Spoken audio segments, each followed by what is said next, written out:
ben, moi c'est Stécia, donc je suis une artiste du label BS Boys Music et je suis plutôt dans le genre pop R&B. Ça doit faire une dizaine d'années, un truc comme ça. Que tu chantes? Ouais, que je chante, ouais. J'étais, au départ c'était dans une chorale. J'étais dans une chorale et puis bon après j'ai arrêté la chorale et puis je me suis mise en autodidacte. Et puis là j'ai signé chez BS. La rencontre en fait ça a été toute simple, donc j'ai accompagné des amis à moi qui étaient rappeurs. Et je les ai accompagnés au studio et en les raccompagnant, j'ai proposé mon travail à Herman et puis il a kiffé et puis on a signé quoi. Je sais pas, je connaissais pas moi Herman, je connaissais pas BS, ça a été vraiment au hasard quoi.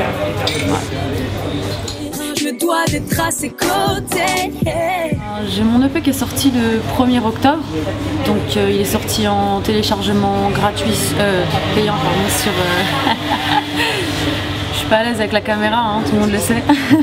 Ouais, donc, il est sorti le 1er octobre sur Deezer, sur iTunes, Fnac et puis chez nous aussi sur bsboysindustrie.com. Et donc voilà, là on est dans le classement, top 50 d'iTunes, donc ça marche pas mal pour le moment. Pour les thèmes, j'ai traité pratiquement tous les thèmes, hein, l'amour, la tristesse, la joie, le swag, la buzz. Ce morceau-là, s'est fait sur un trip, hein. C'était un délire, hein. Donc c'était avec une amie, on était là, on était en train de fumer, on s'est dit bon allez, on va écrire là-dessus et puis ça s'est fait naturellement et voilà.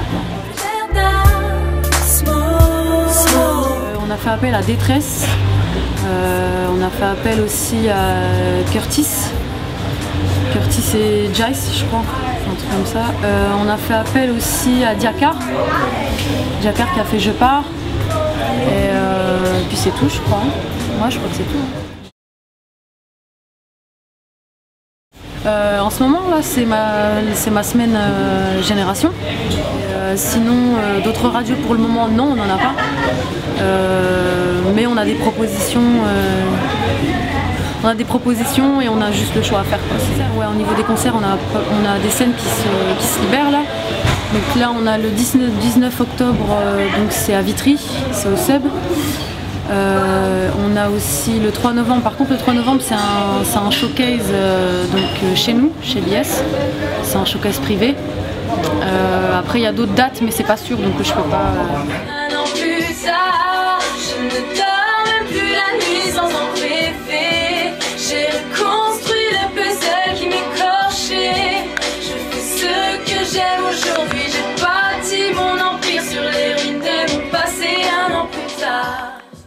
C'est très effacé, j'ai envie de dire. Il y en a plus beaucoup. Il y en a de moins en moins. De moins en moins de qualité, j'ai envie de dire. Ouais, il y a de moins en moins de qualité. Il y a des artistes qui étaient là avant, mais au jour d'aujourd'hui, je trouve que c'est plus ce qui se faisait comme avant. Moi, j'ai beaucoup écouté du Karine, j'ai beaucoup écouté de Wallen, Kayla. Kayna Samet aussi, c'est des références. Mais sinon non, j'écoute plus de chanteuses françaises au jour d'aujourd'hui. L'électro c'est pas démodé de faire d'électro en fait, c'est une évolution. Mais l'électro était déjà là bien avant. Il y a pas mal, moi de ce que je connais, j'ai une culture, voilà, que ma famille on écoutait beaucoup de house, beaucoup de trance, beaucoup d'électro, ça se faisait déjà à l'époque. Au jour d'aujourd'hui c'est les personnes les plus célèbres qui le font. Mais moi il y a une chose, c'est que si t'es chanteur R&B, c'est ton truc.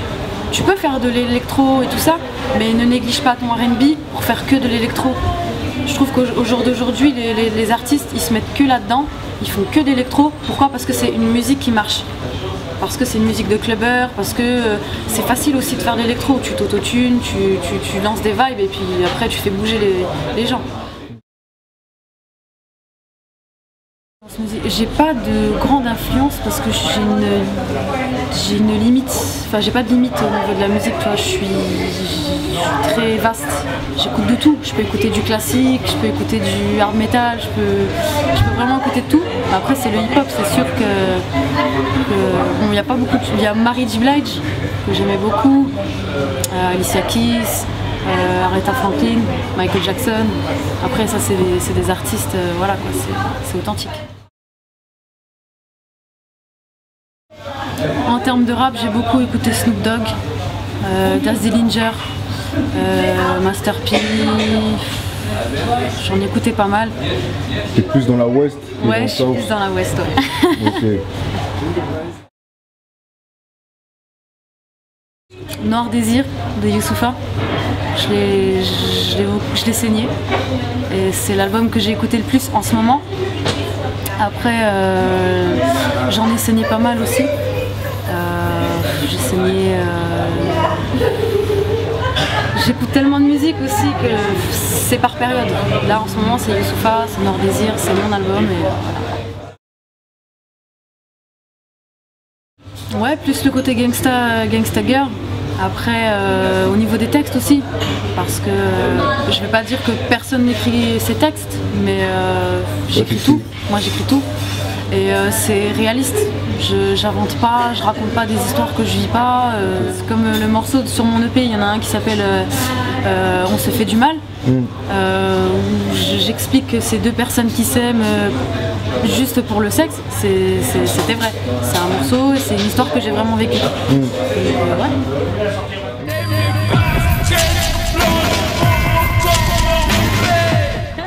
Une paire de Jordan blanches, par exemple, sur un joueur de basket avec un maillot des Lakers.